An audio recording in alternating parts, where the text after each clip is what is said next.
Good morning, sir. Good I am morning. candidate number 001. I have done my schooling from Gujarat Board, Maharashtra Board, and Central Board later. I have completed integrated graduation and post graduation in MSc Chemistry from NIT Surat with silver medal. Apart from my academics, I also have keen interest in public speaking. I have played inter-NIT volleyball for 4 years, and I have also been part of NGO that mentored students in Panchkula, Haryana for summer schools. What is your NGO doing? Sir, they actually mentor students of class 9th, 10th, 11th, and 12th who are in government schools after taking entrance exam for 2 months in summer vacations No, but they're mentoring for what? for JEE and NEET examinations. Right. So what are the outcomes? Sir, most of the government student children do not have idea about competitive examination and they do not know anything apart from board examination. So our NGO tries to provide them interest in science background so that we can promote science and technology, especially among women students. It was only in Panchkula. Sir, actually it is a North Indian based organization. They currently run programs in Punjab and Haryana government schools. So I was appointed as mentor in Panchkula. Is it required in Gujarat? Sir, yes, I think it is required and it will be a very welcomed initiative. What will be the area then? If it is in Gujarat, you have to start with. From where you will start? Sir, we can start from districts like Dahod, Panchmahal, where generally females are still not given as good opportunity as cities like Ahmedabad or Gandhinagar. So there is one scheme of central government. It is called Pura, P-U-R-A. You know about something about that? What is the peculiarity of Dahod district so far as government schemes are concerned? Sir, it is a tribal, more population is tribal population. So government focus is on tribal development. Apart from that, Particular one scheme. Central government runs one very prestigious and very significant scheme. And it comes in the newspaper, it reflects the news of such districts. It is called dash districts. aspirational district. Right, very good. Why do we celebrate Valentine's Day? Sir, the legend says Valentine's Day was celebrated in the memory of Saint Valentine, who spread love among people in Western countries, which It is more celebrated in India than that of Western countries. yes, What do you say? sir, since we have cultural amalgamation and globalization, like Diwali is celebrated in USA, we also have notion of celebrating Christmas and Valentine's Day like Western festivals. Is it required to celebrate? Sir, it should be apolitical when it comes to festivals. Cultural should be celebrated everywhere, but it should never reflect in the political ideology or should not be made a political. Which festival do you like the most? Sir, I love Navratri. Navratri. Why? Sir, most of the when I studied in NIT Surat, I had my friends from other states, and they were surprised to see that men of all ages, including children and elders, they participated in Garba. It does not matter if your friend surprises. No, sir. What I mean is, they were shocked by cultural amalgamation that everybody, right from elders to children, they dance together without any notions like patriarchy or women are not supposed to come out of ghungat or that kind of mentality. Even elders are sitting and women are freely dancing and enjoying in deity's presence. So that shows that Navratri has a certain openness in Gujarat culture. So what openness would you introduce in the governance? How? Sir, in Gujarat, we have seen that although we are economically very progressive, there are certain aspects where in private life, women are still not as advanced as in public life. So I think that should be promoted. Openness in governance, if I say into inverted commas, means what? So transparency should be brought, Yes. and we do have CM meetings every Thursday or every Wednesday. So that Which meeting? surveil CM and other district authorities come face to face with general people for What is the grievances. name of that program, Sir, sorry, I'm unable to recall. which is being run since 25 years or so, 20 years or so? Yes, sir. Yeah? It is very SWAGAT. Swagat platform. Yes. What is S for stands for? And what stands for W? Sorry, sir. I am You don't know. unable to recall. No problem. What do you know about government's functioning? Addresses. You are assistant commissioner GST, and we three are the merchants. And there is one special aspect of GST which has been introduced. We don't know about that. You address us. How we have to deal with the GST personals. Sir, the main function of assistant commissioner will be implementation. We of are not GST. your sirs. Address, like Okay. in real situation. Okay. So, should I address you as Mr. A? Yeah, please? yeah, Yeah. yeah. Okay. So, Mr. A, basically, right now, since that you have business entity already registered under GST. I am sorry, madam. અમને English નથી આવડતું. Okay, એટલે કેવું છે, તમારી અત્યારે પેઢી already registered છે, તમારી પાસે જીએસટી નંબર છે. તો હાલ જે બદલાવ આવ્યો છે કે ફેસલેસ ટ્રાન્ઝેક્શન સિસ્ટમ છે, તો એમાં તમારે કોઈ તમને જે શું કહેવાય નોટિસીસ પાઠવવામાં આવશે, તો કોઈ કોલ્યુઝન નથી, કોઈ ઓફિસર્સને જાણ નથી હોતી પહેલેથી. એમને એક રેન્ડમાઇઝ સિસ્ટમથી તમને નોટિસ મોકલવામાં આવે છે, જેથી તમને કોઈ પ્રકારનું દબાણ કે કોઈ પ્રકારનું બ્રાઇબરી માંગવામાં ના આવે, તમારી પાસેથી લાંચ રિશ્વત ના માંગવામાં આવે. એટલા માટે આવી સિસ્ટમ ઇન્ટ્રોડ્યુસ કરવામાં આવી છે. એ સાથે તમને એક ઇનપુટ ટેક્સ ક્રેડિટનો બેનિફિટ આપવામાં આવે છે કે તમે કાસ્કેડિંગ ઇફેક્ટ કે વારે એક જ પ્રોડક્ટ પર વારે ટેક્સ કલેક્ટ ના થાય ગવર્મેન્ટ પાસે, એ માટે તમને ઇનપુટ ટેક્સ ક્રેડિટ આપવામાં આવે છે. તમે ક્લેમ કરી શકો કે તમે જે પ્રોડક્ટ પર ટેક્સ ભર્યો છે એનાથી ઓછો ભરવાનો હોય તો ગવર્મેન્ટ તમને ક્રેડિટ પાછી આપશે, અને એ તમે આગળના ટ્રાન્ઝેક્શનમાં વપરાશ કરી શકશો. એ સાથે જે મેડમ, અમે ટેક્સ તો ભરીએ છીએ, તો ગુજરાત સરકારને ટોટલ ટેક્સની આવક કેટલી થઈ જીએસટીની અમને જણાવો ને. સર નંબર્સ વિશે મને ખ્યાલ નથી. નથી ખબર. નો પ્રોબ્લેમ. પબ્લિક સ્પીકર માટે કયા મુખ્ય 3 મુદ્દા ધ્યાનમાં રાખવા જોઈએ? સર, પહેલો મુદ્દો હોવો જોઈએ કે તમે તમારી ઓડિયન્સને સમજી શકો, તમે કઈ પ્રકારની ઓડિયન્સ સાથે ઇન્ટરેક્ટ કરી રહ્યા છો, એ પ્રમાણે તમારું કમ્યુનિકેશન સ્કિલ્સ મતલબ કમ્યુનિકેશન ડેવલપ કરવું જોઈએ, બિલ્ડ કરવું જોઈએ બંનેની વચ્ચે. બીજું એક કે તમારું કોન્ફિડન્સ સૌથી વધારે ઇમ્પોર્ટન્ટ થઈ જાય છે જ્યારે તમે પબ્લિક સ્પીકિંગ કરો ત્યારે. અને ત્રીજું કે તમારી બોડી લેંગ્વેજ છે એ પણ એટલી જ ઇમ્પોર્ટન્ટ છે. જો તમે ઓથોરિટેટિવ સ્પીચ આપી રહ્યા છો તો એ વખતે તમારી બોડી લેંગ્વેજમાં એક ઓથોરિટી ઝળકવી જોઈએ. જ્યારે તમે પરસ્યુએસિવ આપી રહ્યા છો, તમે સામેવાળાને કન્વિન્સ કરવાનો પ્રયત્ન કરી રહ્યા છો, તો તમારામાં એ પરસ્યુએસિવનેસ ઝળકવી જોઈએ. આંકડાઓનું કેટલું મહત્વ છે પબ્લિક સ્પીકિંગમાં? સર, પરસ્યુએસિવ પબ્લિક સ્પીકિંગની વાત કરીએ તો આંકડાઓ સામેવાળાને તમારા પર ભરોસો કરવા માટે સક્ષમ બનાવે છે. એટલે ગુજરાતમાં સ્ટેટિસ્ટિક્સનું કામ, આંકડાઓને એનાલિસિસ, એનો રિવ્યુ, એ બધું કરવાનું કામ કઈ સંસ્થા કરે છે? સર ખ્યાલ નથી. ખ્યાલ નથી. સ્ટેટ લેવલ પર. અચ્છા, કેન્દ્ર લેવલે? Ministry of statistics. Okay most. Okay okay, બરોબર છે. તમારી દ્રષ્ટિએ તમને ગમતા હોય એવા પબ્લિક સ્પીકર કોણ છે? સર, મને મોટિવેશનલ સ્પીકર્સમાં જય વસાવડા સાહેબ, સંદીપ મહેશ્વરી સાહેબ અને કાજલ ઓઝા વૈદ્ય મેડમના સ્પીચ સાંભળવી ગમે છે.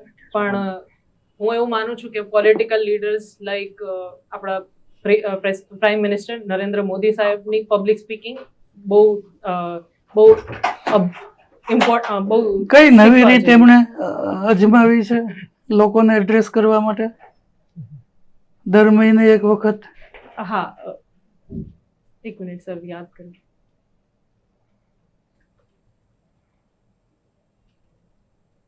ચાય ચર્ચા હું ભૂલી ગઈ, સોરી સર, યાદ નથી આવતું એક્ઝેક્ટલી. મન કી બાત. મન કી બાત. અચ્છા, કેમેસ્ટ્રી મેચ થવી એવું આપણે કહીએ છીએ, હા. બરાબર. હવે હું આપને એમ પૂછું કે તમારી કેમેસ્ટ્રી સૌથી વધારે મેચ કોની સાથે થશે? આસિસ્ટન્ટ કમિશનર જીએસટી સાથે થશે, આસિસ્ટન્ટ કમિશનર ટ્રાઇબલ ડેવલપમેન્ટ સાથે થશે, કે સેલ્સ ટેક્સ ઓફિસર સાથે થશે, કે ચીફ ઓફિસર સાથે થશે? સર, મને એવું લાગે છે કે મારી પર્સનાલિટી અને મારા qualifications assistant commissioner of GST સાથે વધારે મેચ થશે. એનું કારણ છે કે લાસ્ટ જીપીએસસીમાં મારું સિલેક્શન સ્ટેટ ટેક્સ ઓફિસર તરીકે થયું છે, જેનું ટ્રેનિંગ હજી સ્ટાર્ટ નથી થયું. ઓકે. તો જ્યાં સુધી જો આમાં સિલેક્શન થાય ને મારી ટ્રેનિંગ સ્ટાર્ટ થાય, તો એ પહેલા જે મારું ફાઉન્ડેશન હશે સ્ટેટ ટેક્સ ઓફિસરની ટ્રેનિંગનું, એ મને ત્યાં કામ આવી શકશે. Right. 1 minute, sir. I would like to interrupt. So, before you joined STO, Yes. you studied chemistry. Yes, sir. Okay. So, their knowledge of chemistry was not useful at that point of time. Yes. Okay. Then why do you join STO? How did your chemistry match with STO at that point of time? Sir, in chemistry, there is a branch called computational chemistry, where we actually input all the molecules or reactions that we have in computers, and we analyze the reaction without actually getting into the laboratories. So similarly, when it comes to computational chemistry, the technology behind it, we use artificial intelligence of assessing whether the drug or the product that we are planning to get is going to come out as our requirement. So similarly, we have evolving technologies in taxation department also, like blockchain, AI. So maybe that knowledge of computers could be used in GST. અચ્છા, આ જાહેરાતમાં suppose deputy કલેક્ટરની જગ્યા હોત તો એ તમારી chemistry એસી GST સાથે જ match થાત કે પછી ડેપ્યુટી કલેક્ટર સાથે થાત? જો સર, એમાં એવું છે કે અગર ડીસીની પોસ્ટ હોત તો મારી પહેલી પ્રાયોરિટી ડીસી હોત. એનું રીઝન છે કે એઝ અ ડીસી તમે ડિઝાસ્ટર મેનેજમેન્ટનું પણ જુઓ છો, અને એઝ અ ડિસ્ટ્રિક્ટ ઓથોરિટી તમારી પાસે, જો તમે અંકલેશ્વર જેવા જિલ્લામાં છો જ્યાં કેમિકલ ઇન્ડસ્ટ્રીઝ છે, તો એ વખતે તમારું એ નોલેજ પણ યુઝ થઈ શકે. મારો છેલ્લો પ્રશ્ન તમને, આ કુંભ મેળા ને એવા બધા મેળાઓ હોવા જોઈએ ખરેખર? કેટલા સ્ટેમ્પેડ્સ ને કેટલી બધી નેશનલ ઇકોનોમીનો વ્યય થાય છે, એવા એટલા બધા ખર્ચા થાય છે. અત્યાર સુધીનો સૌથી મોંઘો કુંભ છે એવું કહે છે, અને પૈસાનો ધુમાડો થાય છે રીતસર. What do you mean? Sir, Mahakumbh થવો જોઈએ એના માટે હું સ્ટ્રોંગલી બિલીવ કરું છું. એના મેજર 3 રીઝન્સ આપવા માંગી છું. એક કે મહાકુંભના કારણે આપણું કલ્ચરલ ઇન્ટિગ્રેશન થયું છે. બધા સ્ટેટમાંથી લોકો યુપીમાં ગયા છે. જે લોકો સાઉથ ઇન્ડિયામાંથી ક્યારે યુપી જવાનો કદાચ વિચાર ના કરે, એ મહાકુંભ જેવી ઇવેન્ટ માટે ત્યાં ગયા છે. તો વિચ શોઝ કે કલ્ચરલ એમેલ્ગમેશન ને ફ્રેટર્નિટીના ફિલિંગને આપણે પ્રમોટ કરીએ છીએ. બીજું એ કે યુપીની ઇકોનોમીમાં ઘણો બધો ટુરિઝમના કારણે આવક થઈ છે, ફ્લાઇટ્સ છે એ વધી છે, કનેક્ટિવિટી વધી છે. તો ઇકોનોમીને પણ બેનિફિટ થયો છે, લોકલ બિઝનેસીસને પણ ફાયદો થયો છે આના કારણે. અને ત્રીજું એ કે ઇન્ટરનેશનલ લેવલ પર મહાકુંભની ચર્ચાઓ થઈ રહી છે અને ઇન્ટરનેશનલ ટુરિસ્ટ બી આવે છે, જેનાથી ઇન્ડિયાની ઇમેજ એક કલ્ચરલ લીડર તરીકે. અચ્છા, ગુજરાતમાં કુંભની સાથે સરખાવી શકીએ? એટલે આમ તો ન જ સરખાવી શકાય એના વોલ્યુમની રીતે, પણ એવો કયો મેળો છે કે જેને આપણે કહી શકીએ કે આવું બધું શક્ય છે ગુજરાતમાં? એ સર, એક માધવપુરનો ઘેડ મેળો મને યાદ આવે છે, જેમાં નોર્થ ઇસ્ટના સ્ટેટ સાથે આપણું સિસ્ટર સ્ટેટ તરીકે સેલિબ્રેશન થાય છે. કેમ? એવું માનવામાં આવે છે કે કૃષ્ણ ભગવાન અને રૂકમણીજીના લગ્ન જ્યારે થયા તો એ માધવપુરમાં ઘેડ આવીને થયા હતા. રૂકમણીજીને નોર્થ ઇસ્ટના પ્રિન્સેસ હતા, ત્યાંથી લઈ આવ્યા. અચ્છા, એ ત્યાંના હતા. બરોબર. ઓકે.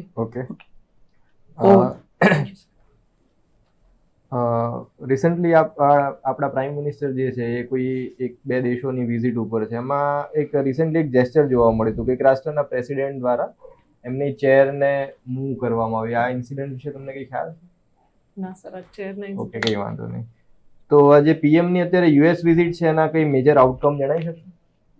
સર, જે રીતે અત્યારે યુએસએમાં ટ્રમ્પ એડમિનિસ્ટ્રેશન આખું શિફ્ટિંગ થયું છે, તો એ રીતે ટ્રમ્પ ગવર્મેન્ટના ઘણા બધા જીઓપોલિટિકલ ઇમ્પ્લિકેશન્સ રહેવાના છે દુનિયા પર અને ઇન્ડિયા પર. તો એ રીતે યુએસ અને ઇન્ડિયાની જે ડિફેન્સ કોલેબોરેશન છે એ સ્ટ્રેન્થન થઈ શકે છે. ટ્રમ્પ એડમિનિસ્ટ્રેશન હંમેશા યુએસ માટે પોઝિટિવ, ઇન્ડિયા માટે પોઝિટિવ છે, કારણ કે કાઉન્ટર ટુ ચાઇના વર્ક કરે છે. તો ક્યાંક ને ક્યાંક એ બેનિફિટ થઈ શકશે ઇન્ડિયા યુએસ. પ્રેસિડેન્ટ ચાઇનાના પણ વખાણ કરી રહ્યા છે. સર, યુએસ પ્રેસિડેન્ટ માટે ઇન્ડિયાનો સપોર્ટ એટલો જ જરૂરી છે જેટલો ચાઇનાનો છે, કેમ કે યુએસ અને ઇન્ડિયાની ટ્રેડ પાર્ટનરશિપ સૌથી વધારે. વિઝિટમાં કોઈ એવા તમને જોવા મળે કે સ્ટેટમેન્ટ કે કોઈ આઉટકમ? સર, એક સ્ટેટમેન્ટ મ્યુચ્યુઅલ બેનિફિટ થાય. સર, બહુ ખાસ તો ખ્યાલ નથી, પણ એક સ્ટેટમેન્ટ હમણાં સાંભળવામાં આવ્યું છે કે ઓનરેબલ ટ્રમ્પ સાહેબ મોદી સાહેબને બેસ્ટ નેગોશિએટર તરીકે પ્રમોટ સ્પીચમાં મેન્શન કર્યું હતું. કે ટ્રમ્પનું વિઝન એવું છે કે બ્રિક્સ છે ને એ થોડા ટાઈમમાં બંધ થઈ જવું જોઈએ. બ્રિક્સને હવે મતલબ આગળ વધવા નથી દેવું, એમનું મેઇન વિઝન છે. તો શું તમને લાગે છે એન્ટી ગ્લોબલાઇઝેશનની જે ટેન્ડન્સી છે એ આપણને ફાયદો કરશે? ના સર, રિજનલ ગ્રુપિંગ્સ એટલા જ જરૂરી છે જેટલા મલ્ટીનેશનલ ગ્રુપિંગ જરૂરી છે. અને ટ્રમ્પ એડમિનિસ્ટ્રેશન હંમેશાથી યુનિલેટરલિઝમ તરફ વધેલા છે, જેમ કે એમણે પેરિસ અકોર્ડ ટ્રીટીમાંથી પાછું ખેંચી લીધું હતું. તો ક્યાંક ને ક્યાંક યુનિલેટરલિઝમની ટેન્ડન્સી ગ્લોબલાઇઝેશનને અસર કરી શકે છે અને એ નુકસાનદાયક નીવડી શકે છે કે મેક અમેરિકા ગ્રેટ કે મેક ઇન્ડિયા ગ્રેટ. તો ક્યાંક ને ક્યાંક એ પર્સનલ મતલબ એક નેશનલ લેવલ પર નેશનલિઝમની ભાવના, હાઇપર નેશનલિઝમ જગાવે. આ પરિસ્થિતિમાં તમે જો ઇન્ડિયાના પીએમ હોય તો તમે કેવી રીતે કન્વિન્સ કરો ટ્રમ્પને, યુએસ પ્રેસિડેન્ટને? સર, ડિપ્લોમેસી એવું છે કે કોઈ પરમનન્ટ ફ્રેન્ડ કે કોઈ પરમનન્ટ એનિમી નથી હોતું. તો બાયલેટરલ ટ્રેડને આપણે ઇમ્પ્રૂવ કરીએ. એમની જેમ આપણી ડિપેન્ડન્સી અત્યારે મિડલ ઇસ્ટ પર વધારે છે, ઓઇલ, નેચરલ ગેસ પર. તો એ ડિપેન્ડન્સી આપણે યુએસ તરફ ડાયવર્સિફાઈ કરી શકીએ, જેના કારણે ટ્રેડ બેલેન્સ વધી જાય. તો અગેન આપણું લેવરેજ વધી શકે છે. પ્લસ ઇન્ડિયન લોકો ત્યાં સૌથી વધારે ટેકનિકલ અને હાયર પોસ્ટ પર છે. તો ક્યાંક ને ક્યાંક આપણે આપણા મતલબ ઇન્ડિયન સિટીઝન્સ છે કે ઇન્ડિયન ઓરિજિન પીપલ છે, એમનું લેવરેજ પણ લઈ શકીએ છીએ, જેમ એટોમિક ડીલ વખતે. આપણા જે કલ્ચરલ વેલ્યુઝ છે એને ક્યાં યુઝ કરી શકો? ગૌતમ બુદ્ધ કે એના વિચારોને તમે એના થ્રુ કન્વિન્સ કરી શકો? માધ્યમિક માર્ગ ફોલો કરી શકાય. કેવા? માધ્યમિક માર્ગ. માધ્યમિક મધ્યમ માર્ગ. મધ્યમ. બરાબર. ઓકે. રિસન્ટલી બજેટ આપણું રિલીઝ થયું, જે ભારત સરકારનું બજેટ હતું, એમાં કોઈ વિશેષતા વિશે તમે જણાવી શકશો કે જે ખૂબ ચર્ચામાં રહી હોય? સર, એક ન્યુક્લિયર એનર્જી પ્રોડક્શન માટે પ્રાઇવેટ કંપનીઓને પરમિશન આપવામાં આવવાની વાત થઈ રહી છે. ક્યાંક ને ક્યાંક પ્રાઇવેટ કંપનીઓને એમાં એડ કરવામાં આવશે. જેમ સ્પેસમાં પ્રાઇવેટ કંપનીઓને ચાન્સ આપવામાં આવ્યો છે, એ રીતે ન્યુક્લિયરમાં બી આપવામાં આવશે. એ વાત ધ્યાનમાં આવે. એ સિવાય બીજું કંઈ? સર, 12 લાખ સુધીની ઇન્કમ પર ટેક્સ બેનિફિટ્સ આપવામાં આવ્યા છે અત્યારે. ઓકે. અને ફિસ્કલ ડેફિસિટનો કયો ટાર્ગેટ છે આપણો નેક્સ્ટ યર માટેનો? સર, 4.5% કદાચ. ઓકે. તો એક બાજુ આપણે ટેક્સ રિલીફ કે ટેક્સ બેનિફિટ આપી રહ્યા છે અને એક બાજુ ફિસ્કલ ડિસિપ્લિન કે ફિસ્કલ ડેફિસિટ ઘટાડવાની વાત કરી રહ્યા છે, તો આ બધું કોન્ટ્રાડિક્ટરી નથી લાગતું? રિસેન્ટલી આરબીઆઈ ગવર્નરનું ચેન્જ થયા છે. તો જે ફોર્મર આરબીઆઈ ગવર્નર હતા, એમનું ટેન્ડન્સી હતી કે ગ્રોથ અગર સપ્રેસ થશે તો ચાલશે, પણ ઇન્ફ્લેશન કંટ્રોલ હોવું જોઈએ. નવા ગવર્નરનો અપ્રોચ થોડો જુદો છે કે ઇન્ફ્લેશન કરતાં એમણે કન્ઝમ્પશન લેડ ગ્રોથ પર ફોકસ વધારે છે, જેના કારણે રેપો રેટ પણ ઘટાડવામાં આવી છે. તો એ ફિસ્કલ પ્રુડન્સ કરતાં એમને ગ્રોથ પર ફોકસ છે, એટલે કદાચ આ ટેક્સ બેનિફિટ છે એના પર ફોકસ કરીને આપવામાં આવે છે. ઓકે. રિસન્ટલી નીટની એક્ઝામમાં એક ગેરરીતિ ખૂબ ચર્ચામાં રહી હતી, ખ્યાલ છે શું હતો ઇન્સિડન્ટ? સર, બહુ ડિટેલમાં કંઈ વાંધો નહીં. તો આ પ્રકારની ગેરરીતિ વારંવાર ન્યૂઝમાં રહેતી હોય છે. કોમ્પિટિટિવ એક્ઝામ કોઈ પણ પ્રકારની હોય કે એન્ટ્રન્સ એક્ઝામિનેશન હોય, તો આ ગેરરીતિને અટકાવવી હોય તો કેવા પ્રકારના સ્ટ્રિંજન્ટ એક્શન કે મેજર્સ લેવા જોઈએ કે જેનાથી આપણે એને અટકાવી શકીએ? લીધા છે સરકારે, કેવા લીધા છે એ કહો. તમે જાણતા હોય તો એ પણ જણાવી શકો છો. સર, એક તો નેશનલ લેવલ પર કોમન બોડી હોવી જોઈએ જે યુનિફોર્મલી બધું રેગ્યુલેટ કરી શકે. એ સિવાય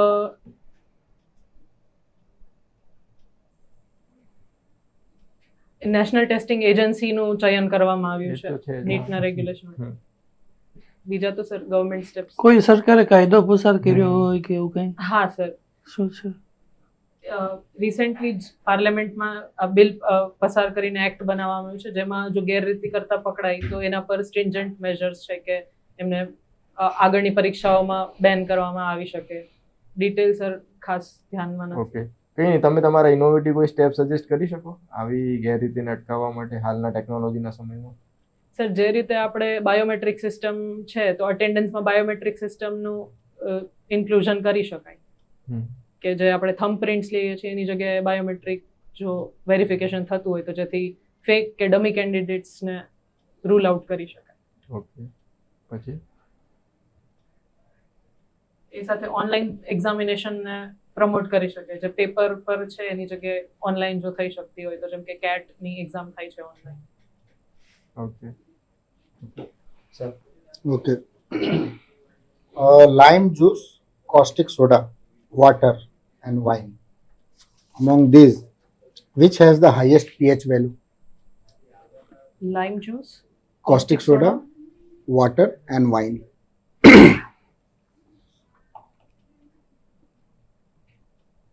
highest pH value or highest acidity? Highest pH value. Okay, caustic soda is highest in basicity, highest pH value. Then there is water. I am not sure about wine, sir. And lowest pH will be of Leave it, we don't use it in Gujarat, so it's okay. So, in which bonds electron are transferred? sir. In ionic bond, electron is completely transferred. Okay. In formal language, we use carbide that is used for ripening of fruits. What is the chemical formula of that carbide? Sir, may I guess? I am not sure about. Is it C triple bond C and then No. minus charge? No, it's wrong. Where was the last meeting of GST Council held? What was the number of that meeting and what was the recommendations of that council? Sorry, sir. I have no idea about this. 55th council meeting. Do you know that? What do you mean by National Anti-Profiting Authority and its working under GST?